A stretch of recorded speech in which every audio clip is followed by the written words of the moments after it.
My name is Bud Foch. I'm the Sports Information Director here at Ryder. Every athletics department has a Sports Information Director, an SID. Basically, we are the central database of the athletics department. We keep track of all the information. We keep track of the schedules as far as who plays when, where, the time to the games. We keep track of the rosters, who's on the team, your height, your weight, your high school, hometown. We keep track of all the statistics, how many home runs somebody has, how fast they run the mile, how many goals they've scored, things like that. We not only keep track of that information, but we use it to promote our athletes, to promote Ryder. My name is Karen Torsha. I'm the Associate Director of Athletics. I'm primarily responsible for all the marketing and promotion for our 20 Division I sports, as well as our corporate sponsorship program and any external operation type things dealing with the external community. Jerry Price, Senior Associate Athletic Director. Princeton University has 38 varsity teams. I have oversight of athletic communications, marketing, broadcasting, licensing, branding, video streaming, television, etc.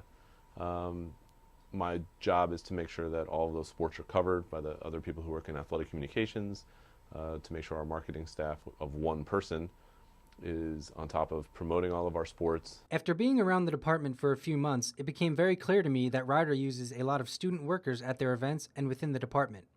This observation prompted me to ask my interviewees just how important student workers are to their overall operation. It's extremely important to have a good group of student workers working with you.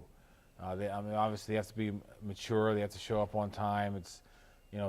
Every day we have a contest going on somewhere. They're tremendously important. I mean, quite honestly, for a Division I school our size, we don't have a ton of full-time staff members. In the sports marketing department alone, I'm the only full-time staff person. And I also have about 50 other tasks that I have to do.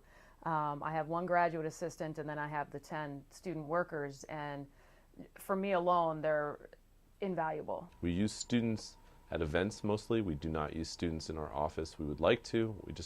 We have struggled in the 20 years I've been here to consistently identify students who want to work in athletic communications, but at events we use a good number of students, not as many as most schools use, but we do use some students. At Ryder, 3 out of the 20 sports, men's basketball, women's basketball, and wrestling, charge admission and are considered to be revenue generators. My goal was to find out if the department treats these sports any differently than the 17 non-revenue generating sports. The tennis player works just as hard as the basketball player or the wrestler or the volleyball player, so they're perceived differently from the public. Like I said, we can get 2,000 people to come in here and pay to see a basketball game. We might not get 2,000 people to come to a volleyball match or a tennis match, but we treat them the same. After a tennis match, same as after a basketball game, we'll interview the coach, we'll write a story, we'll put it on the web, we'll send it to the newspapers. So we do the same for all our athletes, no matter what sport they play for. I mean, I think because they're more popular, more people might hear about a basketball game than perhaps a tennis match. But I think, if there's a baseball game going on, you're going to hear a lot of word of mouth on campus about it. One thing we also try to do is we have game day banners that we put up for almost every sport. We don't have a tennis banner, so to speak, but this year we added to make sure that almost every one of our sports has a game today banner that hangs in front of the gym. Social media has also helped us immensely, and we promote all of our sports via our Facebook pages and our Twitter pages and the web and things like that. So they're all very evenly matched. At Princeton, I received similar information when it comes to how revenue-generating sports are treated in the Sports Information Department. Our commitment is to treating each of the 38 sports as equitably as possible, whether it's football, fencing, squash, hockey, soccer, water polo, no matter what it is. And so in terms of administrative support, it's all equal. In terms of athletic communications, it's all equal. On our webpage, we don't play up football over other sports, basketball over other sports. Whatever the next story is, that's the one that stays as the first story, and then it all just cycles through. However, due to financial reasons, the marketing department doesn't always spread the word evenly. Because we're charging admission for 5 sports, by definition, our marketing efforts towards those 5 sports are a little more involved than they are for the other sports.